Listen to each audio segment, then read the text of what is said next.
कांदिवली प्रभाग क्रमांक 31 मधून भारतीय जनता पार्टीच्या मनीषा यादव विजय झाले आहेत। नेमकं काय विजयाचं कारण आहे किंवा त्यांना काय म्हणायचं आहे? मनीषा मॅडम काय म्हणाल, आता तुम्हाला विजयश्री मिळालेली आहे?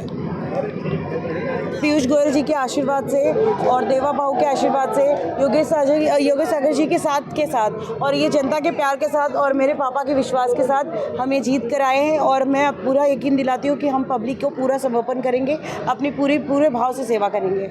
महिलाओं के लिए कुछ खास है आपके पास? महिलाओं के लिए हमने बहुत कुछ सोच के रखा है, बहुत कुछ कर रहे हैं और अब उनके बीच रहेंगे। जिस चीज़ की उनको ज़रूरत होगी वो हम करेंगे उनके लिए।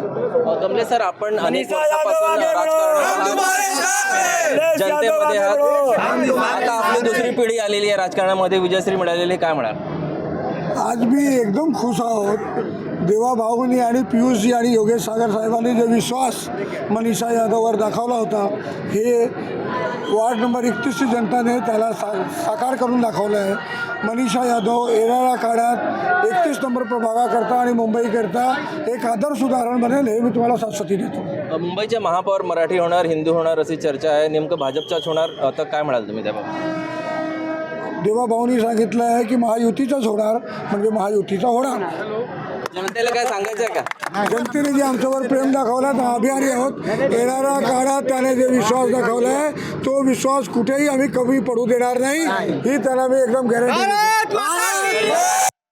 मराठीच्या नगरसेवक मनीषा यादव आणि त्यांचे वडील माजी नगरसेवक कमलेश यादव यांचं असं म्हणणं आहे की ते जनतेमध्ये होते आणि जनतेची सेवा करत राहणार। कॅमेरा पर्सन गणेश मोरेसह ब्रिजभान जयस्वार, TV9 मराठी।